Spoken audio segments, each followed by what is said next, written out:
was the African Union data digital transformation strategy, which I was key in developing. I was also involved in supporting African Union member states in establishing internet governance processes. I also supported capacity building across the African Union member states and organized local internet governance forums that informed regional Internet Governance Forum at the continental level and then at the global level, where I coordinated African Union work at the Global African Union Open Forum. Honorable members, I've also been involved in the development of the African Union Child Online Safety and Empowerment Policy that was passed early this year. Thank you, Margaret. That will do. It's a rich menu of what you have done.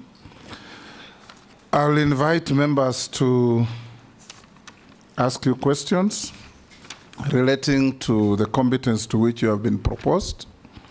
It may also veer into what you have done. So we will expect you, when you ask any question, to be concise and precise and to the point, so that we can manage our time well. But nonetheless, the questions will be virtually from almost every member here present. We'll start with the Deputy Speaker. Thank you, Honorable Speaker, and welcome, Dr. Ndung'u. I have two brief questions. You're coming into office, if confirmed, at a time when Kenya is plans to digitize most of the government services. You're also coming at a time when we had challenges where some of our services like e-citizen have sometimes collapsed because they have been hiked. So the issue of cyber security and data security is rife. I'd like to hear your thoughts about it and what you would do if you came into office.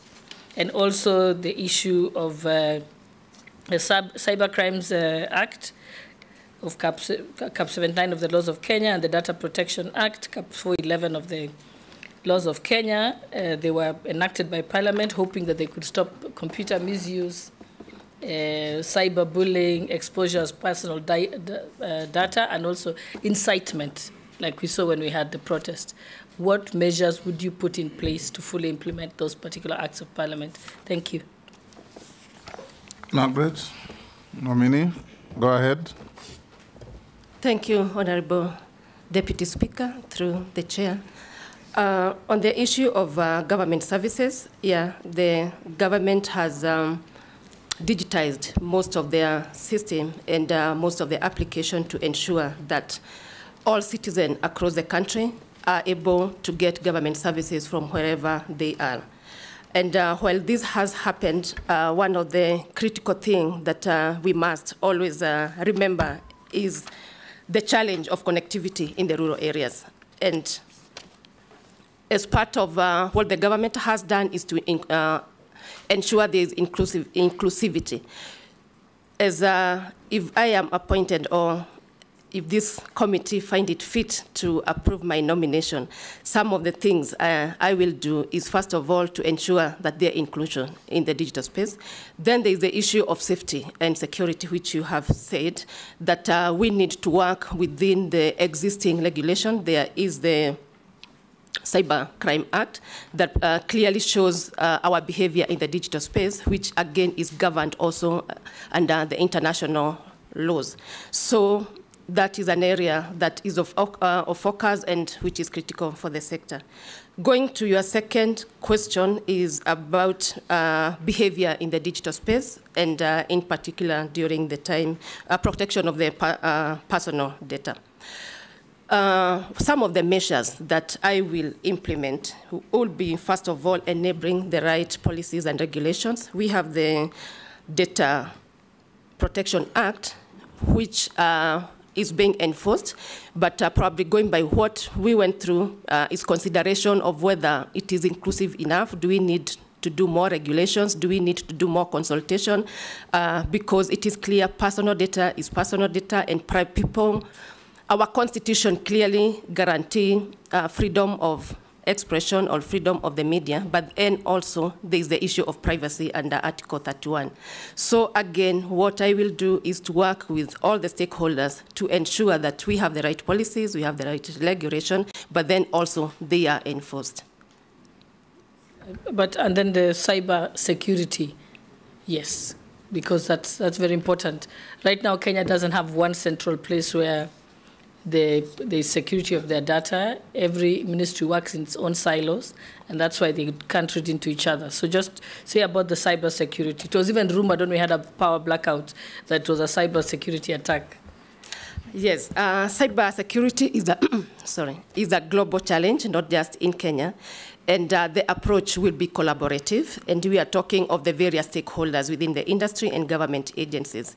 So what I will do is again bring all the stakeholders in private sector, public sector, academia, develop data centers where government data can be hosted, and ensure that we have the right skills to manage these data centers. But then also, there's the African Union Convention on Cybersecurity and Personal Data, which again coordinate the work in the cybersecurity and ensures that adjudication, if the attack is not from Kenya, again, we are able to deal with those kind of issues. So it will be harmonization, collaborative approach, enabling environment, then ensuring that we are storing our data in safe data centers that are governed or operated using aligned with international rules and regulations. Majority Leader. Thank you, Dr. Margaret.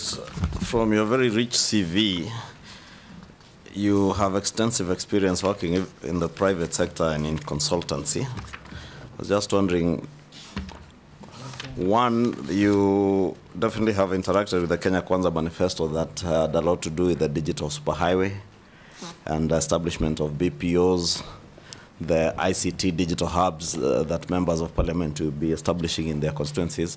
I'd want to hear how you would leverage from your experience, especially in the private sector, to get more people to invest in places like Konza Technopolis that has stalled largely because of inadequate funding.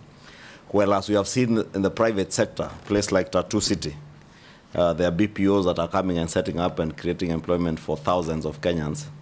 What will you do as a cabinet secretary if you are approved to encourage more investors like those that are going to private facilities like Tattoo City to go to Konza Technopolis and other such investments in ICT hubs? How will you encourage and work with members of parliament in the establishment of digital hubs to be able to create online jobs for millions of our youth around the country?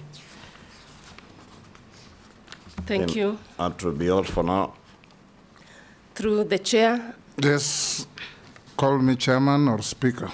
Through the honorable speaker. Yes. I'll answer the question from Honorable Ichungo.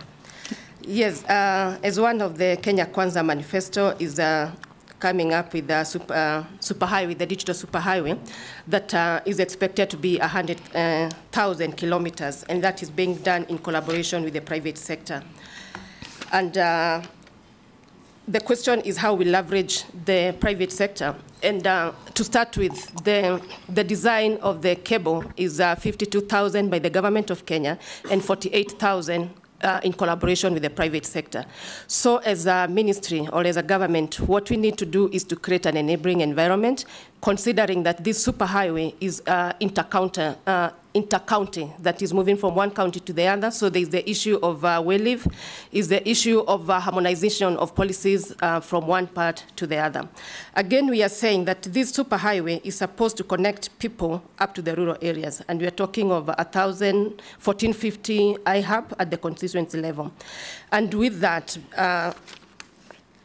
what we need to do, and in collaboration with the government, is again ensuring sharing of resources and infrastructure. And sharing of infrastructure, what I mean by this is looking at who is laying fiber across the country. We know the private sector is doing that, the government is doing that, including government agencies like the Kenya Power, like the Kentraco. Sorry. So is collating all that effort into one, but then also to support at the constituency level. We are working with the members of parliament and the community to ensure that these innovation hubs that are being created, there is sustainability in it. And one of the challenges that we have had in the past is having iHub or digital hubs without clear definition of clear idea of how they'll be sustained. With the change of the CDF Act that allows up to 2% of the total allocation to be used for recurrent expenditure, that is again one of the areas where we will be working with the private sector to come up with innovative ideas of how, first of all, to make this iHub productive. We need to link the work all to bring the young people in these constituencies to work in this iHub or to access information, starting from business information, information from the government, and to be innovative. CS nominee, what I was asking in that, how will you come in, if approved, to facilitate members of parliament, because they will do the infrastructure, they will do the recurrent expenditure in the ICT hubs.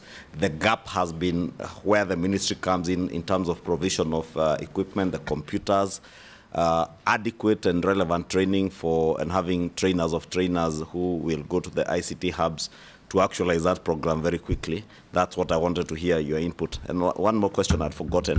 You seem very strong on the ICT sector, but there's also the communication bit of your ministry and regulation of the fourth estate. And we have seen in this country some players within the fourth estate, and that's the media, engage in what I would term as highly unethical behavior. What will you do to ensure that either the self-regulation that is there is actualized and indeed the media industry self-regulates, or what interventions will you put in place to make sure that we don't have a media that is unethical, that is inciting the members of the public, relaying images on our televisions that people should not be watching with their families? Where will you come in there? Thank you, Honorable Member. The question is where the ministry come in, and probably to say the ICT authority, which is a parastatal within the ministry, has been doing training across the country, and it is the one that second ICT staff to the ministries and the county level. So through the ministry, that is one of the areas where we will work with the county or members of parliament to provide the training. And with the 1450 constituencies and enabled by the technology. 1450 wards. Yeah, 1450 wards and enabled by technology. That means for every county, we can have a contact person and we do train the trainer. So this first bunch, then we will use them to train the other. And probably we'll use the model that we used for the African Union Commission, because the training I have been coordinating is focused on the 55 African Union member states, and we can have a class of representative from each of these countries. So again, we can do the same at the national level, where we organize webinars, reducing cost of movement and the like, and ensure that we are impacting knowledge and skilling the people, and the focus being for socio-economic development. Because one of the challenges we have had is we have expanded connectivity. Everyone has a device, everyone has access, but the issue is what are we doing with this connectivity? And it is after establishing what we need to do for socio-economic development and contextualized for that particular constituency, that's when then we can create wealth, we can create jobs, and we can ensure that our young generation are productively engaged. Junette? Answer the second bit on the further state. Oh, yeah.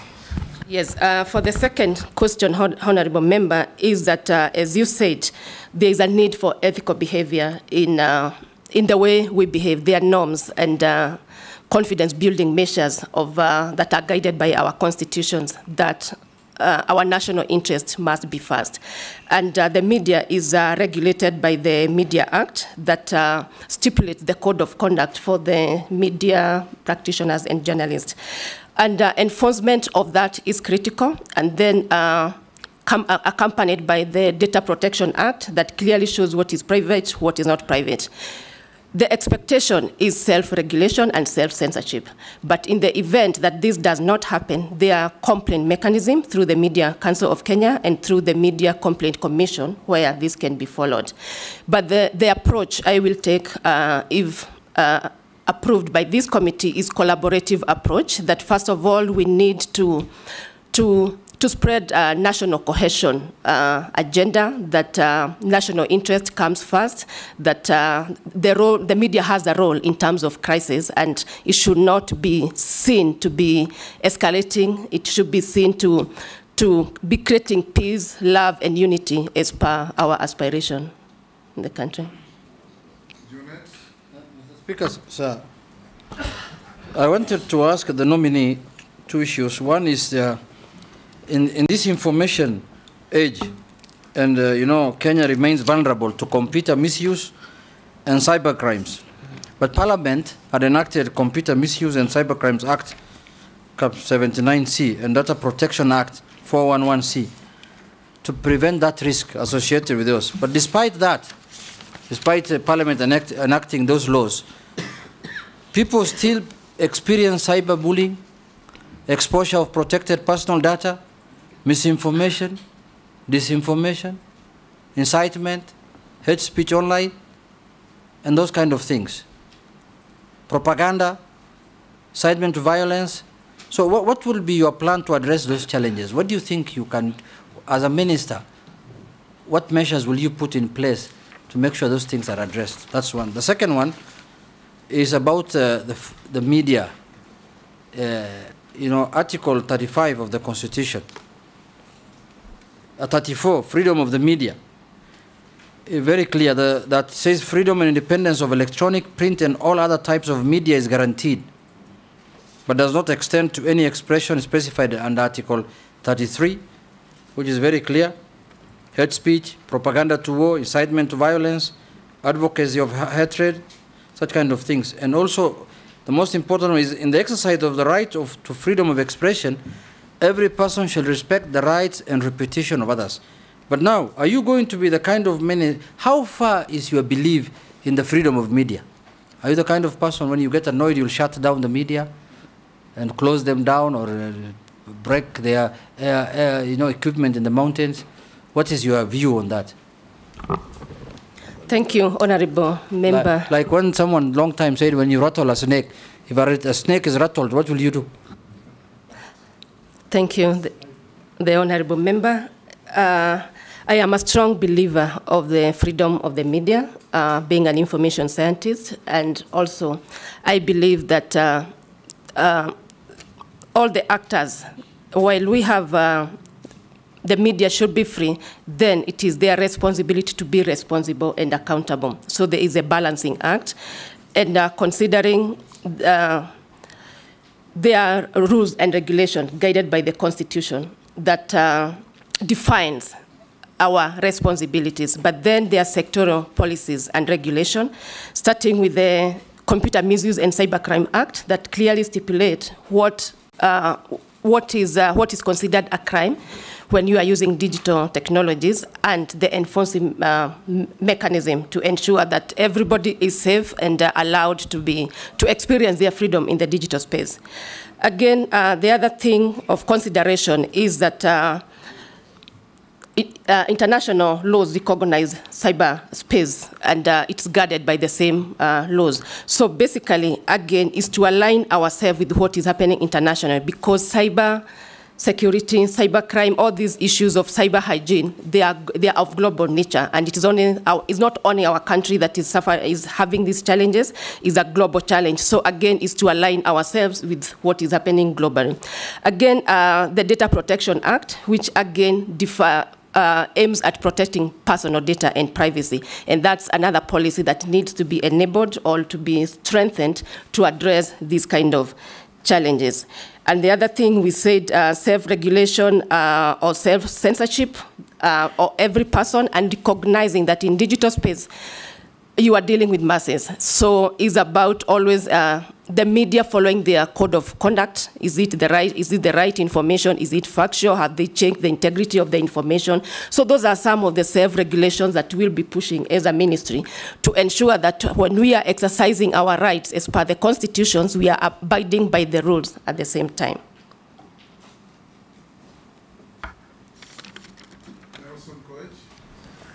Thank you, Honorable Speaker.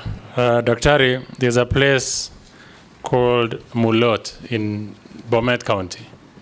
Mulot is where you have a group of young people who are extremely brilliant. They sometimes or occasionally misuse technology. They actually take money from your phone politely and have it deposited on their phones. Is there a way that, you know, as a ministry, you can tap into the knowledge of these many young people so that you have what we'll probably call ethical hackers? Sometimes you find government systems collapsing because of hacking, yet you have a group of so many young people, brilliant young people, who you can tap their knowledge on technology and have them earn meaningful salaries. What is your view on that? Leader, I want to confirm what Nelson is saying. I'm a victim, and we are in court with a very brilliant young man. It is real. What Koecha said is real. I'm a victim. Is the young man brilliant or the opposite is you? You know, Speaker, I'm just confirming the brilliant nature of the young generation we're having, and the CS as he takes up the docket. You are not just... And I said that in jest. Yes. It's okay, it's okay. She takes, if she is appointed by this committee, you are dealing with a young, vibrant generation, competent on IT. Thank you. You have exhausted your right to ask another question. Yes. Naisula, let's take one or two, then you answer. If you ask short questions, we can take even 3 at a time. I'm happy with 2. 2. Okay. So you have had Nelson with a rider from Honorable Mole. Now Naisula. All right. I'll be direct because it's somehow been asked, because you've said the media has to be accountable and responsible. I want you to say it. What is being responsible and accountable? Because how do you plan to work with other government departments, ministries and agencies, including Parliament, to protect media freedom and secure public trust? The second question, revamping KBC. That has been a song every other day, and it's our national broadcaster. What are your thoughts about KBC and its current state and what it should be?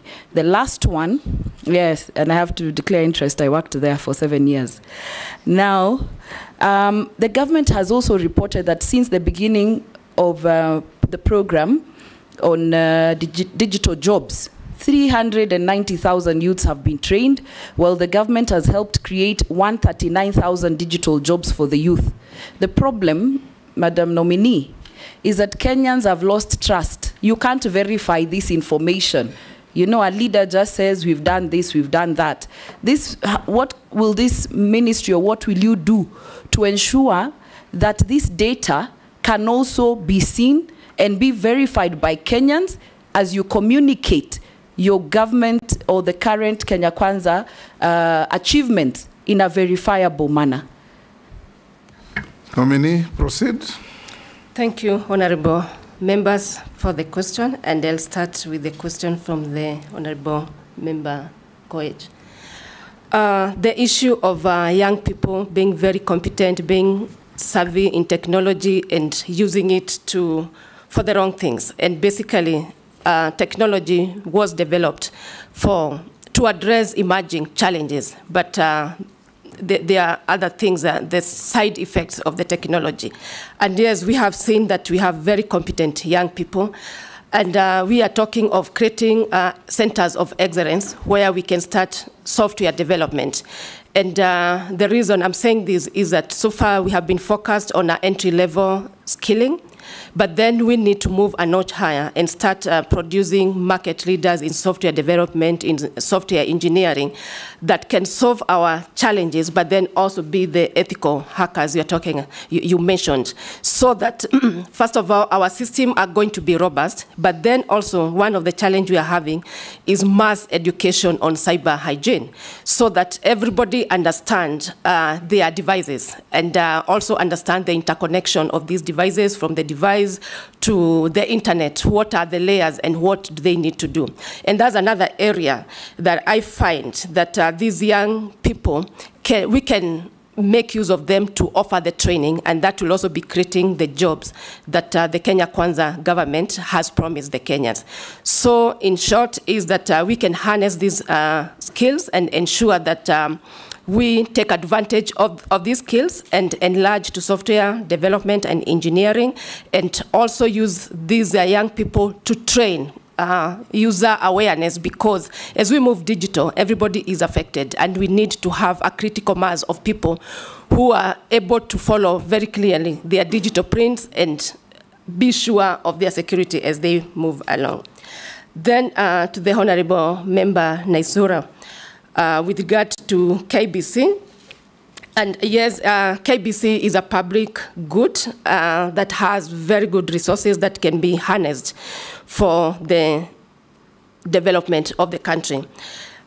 Some of the suggestions I'll put forward is, first of all, looking at the business case for KBC, because what has happened is emerging technologies have come, and because agility in the public sector has not been able to move as fast as the private media houses. So one of the things I will suggest is relooking at the positioning of KBC, and in collaboration with other media houses, coming up with a partnership, leveraging on the huge infrastructure they have. Then it could be one of the ways of ensuring that they are sustainable. And also, we have challenges, international, also moving into the digital space. We may need to ensure that they move with times and start incorporative technology in their activities. The other question you asked is on digital jobs and whether we are... Naam, saa 1 kamili juu ya alama inagonga hivi sasa. Karibu rasmi kwenye taarifa za K24 Weekendi, ikiwa ni siku ya Ijumaa, siku ya pili ya mwezi Agosti mwaka 2024. Naitwa Abula Ahmed, mwenzangu ni Walter Asewe. Ni siku ya pili ya mwezi Agosti, na vile vile pia ni siku ya pili ya usaili wa mawaziri wateule ambao walipendekezwa na Rais William Ruto wiki moja iliyopita. Hivi sasa ni watano wa pili. Jana tulishuhudia watano ambao walihojiwa na kamati ya bunge katika ukumbi wa kaunti ya Nairobi. Hii leo watano wa mwisho ambao wanaendelea katika siku ya leo ya pili ni Daktari Margaret Nyambura Ndung'u, ambaye aliteuliwa ama alipendekezwa na Rais William Ruto kuwa waziri katika Wizara ya Habari, Mawasiliano na Masuala ya Kidijitali. Kabla ya kurejea huko, hebu tupate tu kwa uchache yale ambayo tumekuandalia hii leo.